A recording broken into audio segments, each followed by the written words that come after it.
Olá, meu aluno. Estamos começando um tema muito importante que é a química do petróleo. Esse tema que pode ser abordado pela questão econômica, social e principalmente porque é o combustível que move, a indústria, a nossa civilização. E o nosso foco vai ser justamente esse aspecto químico que envolve a química do petróleo. Então, observa comigo na tela, na imagem a seguir, a origem do petróleo. Então, a teoria mais aceita sobre a origem do petróleo tem a ver com justamente um processo de deposição do solo sobre uma matéria orgânica de origem vegetal e animal, que ao longo do tempo ficou ali. Quando a gente fala tempo, estamos falando de milhões de anos, tá? Então, ao longo do tempo, ficou ali naquela pressão muito alta, submetida à pressão, ação de micro-organismos como as bactérias, e isso gerou essa mistura, que é a característica do petróleo. E para a gente definir mais um pouco ainda sobre essa mistura, vamos observar a próxima imagem a seguir. Nós temos então o petróleo com a seguinte definição: ele sendo uma mistura. A mistura de quê? De hidrocarbonetos e compostos que são a base de nitrogênio, oxigênio, enxofre. Essa mistura faz justamente a característica principal do petróleo. Como você observa na imagem, você tem ele aí escorrendo. Isso seria justamente uma situação mostrando a sua propriedade chamada viscosidade. Ele é mais viscoso, E outro aspecto também interessante é que ele é insolúvel em água. Ele sendo insolúvel em água, porque, você vai lembrar, ele é hidrocarboneto. A sua natureza é apolar, meu aluno. Então, ele não vai ser solúvel em água. Outro aspecto também importante a gente lembrar é que se trata justamente de uma mistura que é menos denso do que a água. E isso vai acarretar no seguinte processo. Quando você ouviu nos noticiários acerca do derramamento de petróleo nas regiões litorâneas do Nordeste e o impacto ambiental que teve, ali está condicionado ao quê? Ao fato justamente do petróleo ser menos denso que a água. Então, ele vai ficar ali sobrenadando, flutuando ali na água e vai chegar à margem. Se não tiver nenhuma ação para colocar um tensor ativo, ele vai chegar à margem e vai causar um impacto ambiental. Então, uma propriedade, uma característica importante da gente lembrar, tá? Na próxima imagem, a gente vai colocar o quê? Esse detalhamento da estrutura, que é o que importa para a gente na química, Então, eu tenho aí, nessa característica da estrutura, eu vou ter os grupos dos hidrocarbonetos, e neles eu tenho os alifáticos, eu vou ter os aromáticos, eu tenho os naftenos, que são os principais componentes do petróleo. E quando você tem os outros compostos, os sulfurados, os nitrogenados, os oxigenados e até metálicos, já faz um percentual menor. E aí eu chamo a atenção para você um detalhe. Qual é, professor?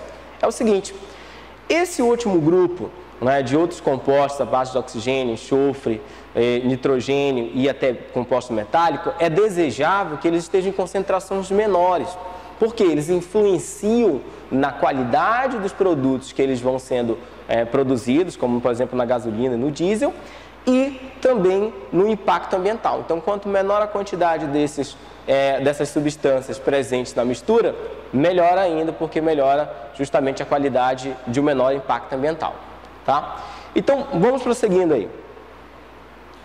Quando a gente fala de extração, mas vamos fazer a extração do petróleo. Tem dois tipos, nós temos a terrestre e nós temos a marítima. Na terrestre, a gente sempre talvez já viu aquele desenho clássico do pica-pau ou outro, e você verifica, o cara perfura lá o solo, perfurou o solo e jorra o petróleo. Isso acontece na prática? Sim, mas acontece por quê? Como você observa na imagem aí, o petróleo vai se encontrar dentro de uma estrutura rochosa, pessoal, está guardadinho ali. Então, quando há o processo de perfuração, o gás que está ali presente vai expelir por um processo natural. Então, naquele primeiro momento, vai expelir. Depois, vai precisar de um processo de bombeamento para a retirada desse material que é o petróleo. Lembrando que nessa condição aí, ele tem a água está ali presente, que a água é salgada, tem composição de areia, então tem que passar um processo de filtração, decantação, para que depois, posteriormente, ele possa sofrer o refino, que é o que a gente vai ver agora na próxima imagem, ó. Fica ligado aí. Tá? Ainda nessa parte aqui, a gente vê na marítima um processo importante aí, que é o seguinte: você vai observar que na marítima sempre vai ter um processo de prospecção anterior, né? Um navio que vai passando com hidrofones e vai verificando, tá, a regularidade, característica daquele leito ali do rio ou do mar em questão. E quando ele encontra, ele coloca as plataformas, como você está observando, conforme a profundidade, que é uma especialidade do Brasil pela sua estatal, a Petrobras. Tá? Então vamos lá. Vamos mostrar então como é que acontece a questão da destilação. Lembra, a destilação fracionada, ela é um método de separação de mistura. Isso sempre vai acontecer quando a mistura apresentar pontos de ebulição muito próximos. Tá? Então, eu tenho ali a mistura, que é o petróleo, e você vai observar direitinho aí na imagem, onde você tem uma estrutura de coluna, uma torre de destilação, certo? Aí é uma representação didática, a gente compreende isso quando a gente fala da refinaria, são inúmeras torres, estruturas bem gigantes mesmo, e que a gente pode observar o seguinte: lá em cima, na parte superior da torre, você vai observar o que, meu aluno? Tem lá estruturas que apresentam de 1 a 4 átomos de carbono. E lá você vai ter ali a presença dos gases, principalmente do propano, do butano, porque eles são os primeiros a sair. Porque existe um princípio fundamental aí, que é o seguinte: as moléculas, as estruturas que são menores, elas apresentam um ponto de ebulição menor. Então, com o próprio aquecimento, elas sobem primeiro. Então, essas moléculas que estão subindo, são pontos mais altos, são justamente aquelas que são menores, né? E, portanto, vão apresentar um ponto de ebulição menor. Então, lá na ponta, ela vai sofrer um processo de condensação. Depois você tem os naftenos, depois você tem a gasolina, você vai ter aí o óleo diesel, você tem inúmeras dessas divisões que você está observando na imagem. Então, você tem o querosene, tem o diesel, o óleo lubrificante, tá? Isso vai representando os principais. É claro que isso não ocorre uma vez só, tá? Tanto que na imagem seguinte, você observa que você tem o quê? Você tem vários sistemas. Utilizou, ele vai fazer uma nova destilação, até ele obter o produto desejado para a indústria, para o comércio, o que for necessário aí. Então, só para a gente simplificar, aquilo que é importante para você lembrar é o seguinte: escuta lá, presta atenção nisso daí.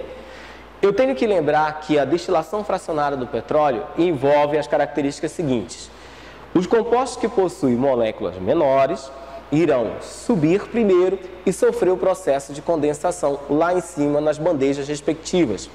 Aqueles que apresentam moléculas maiores irão sofrer esse processo de condensação mais embaixo, já que seus pontos de ebulição também são maiores, porque existe uma relação aí entre o tamanho da molécula e o seu ponto de ebulição, tá? Então vamos observando direitinho no próximo slide.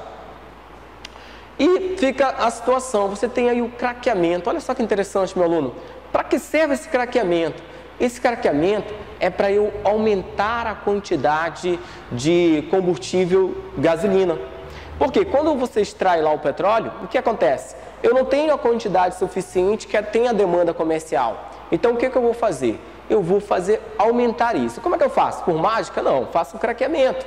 Esse craqueamento pode ser térmico ou catalítico. Eu posso usar apenas a questão da temperatura ou um catalisador, que vai acelerar a reação. Então, quando a gente vai observar aí na situação, nessa imagem, a gente vai observar o quê? Que justamente você vai ter uma molécula maior e você vai quebrar essa molécula. Quebrou a molécula, ela vai ter as frações menores. Então, vamos supor, vou pegar o óleo diesel, tem em média 16 átomos de carbono. Quebro ela, eu consigo uma fração com 8 átomos de carbono. O que eu vou ter aí? Eu tenho aí a gasolina, um dos componentes da mistura da gasolina. Então, o craqueamento, ele é muito importante, como você pode observar na imagem, porque você pega moléculas maiores, quebra em frações e vai colocar de acordo com a demanda do mercado, no caso, a demanda maior por gasolina. Então, lembre disso, craqueamento tem a ver com aumento da quantidade, da produção de gasolina. Próxima imagem. Nós temos um outro processo muito importante, que é a reforma catalítica. A reforma catalítica, como você pode observar direitinho na imagem, ela faz o seguinte: você tem uma cadeia, por exemplo, que é uma cadeia normal, vira ramificada. Você tem uma cadeia normal, virou uma cadeia fechada. Você tem uma cadeia normal, virou uma cadeia aromática. Todas têm um princípio bem simples. Você pega moléculas que têm uma superfície de contato maior e diminui a superfície de contato delas. Então, por que você faz essa reforma catalítica? Para dar qualidade à gasolina. Porque não basta só a quantidade, ela tem que ter a qualidade. Então, o processo da reforma catalítica é justamente com esse objetivo, de dar a qualidade necessária que precisa para a gasolina. E qual é a qualidade que a gente destaca, que é destacado na literatura para dizer que a gasolina é boa? É justamente o fato dela poder sofrer a compressão, tá? Sem que ela venha explodir antes do processo de ignição.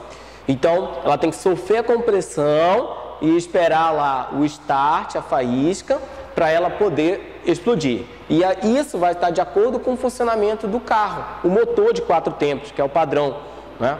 Quando acontece que você tem uma gasolina, por exemplo, que não é tão boa assim, ela vai ser comprimida e ela vai estourar antes da hora. Aí você vai ter um prejuízo e problema no seu veículo. Daí a importância de fazer a reforma catalítica, ou seja, a reforma catalítica, ela vai incluir a qualidade naquela gasolina. Fazendo como? Lembra, diminuindo justamente a superfície de contato, fazendo com que ela fique ali mais englobada, com a característica seja cíclica ou ramificada.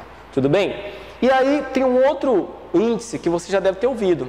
Você já ouviu falar do índice de octanagem? Já? Então dá uma olhadinha na próxima tela para eu te explicar isso. O índice de octanagem tem a ver com o quê? A seguinte situação, é a qualidade da gasolina. Então vamos imaginar uma mistura onde eu tenha isoctano, isoctano, uma estrutura aqui ramificada, e eu tenho o heptano, uma estrutura normal. Como se eu tivesse uma estrutura lá, eu tivesse só na gasolina, somente heptano, que seriam cadeias normais, eu teria uma gasolina de não boa qualidade. Por que não seria qualidade boa? Porque quando ela sofresse a compressão, ela ia estourar antes do momento. Mas à medida que eu vou aumentando essas frações, ou seja, eu vou colocando o isoctano, ela vai melhorando essa qualidade de sofrer a compressão sem explodir antes do momento da faísca. Então ela vai, e à medida que vai aumentando esse índice, tem a ver com a quantidade de estruturas ramificadas. Então, o índice de octanagem é um índice muito importante que mede a qualidade da gasolina, e para a gente, na linguagem química, isso tem a ver com o quê? Com a quantidade de cadeias ramificadas que ela tem ali. Então, quanto maior o índice de octanagem, mais cadeias ramificadas eu tenho presente naquela gasolina. Tudo bem? Então, pessoal, essa foi a nossa videoaula sobre a química do petróleo. Nesse momento que você está em casa, você tem que pegar com muito mais foco as coisas.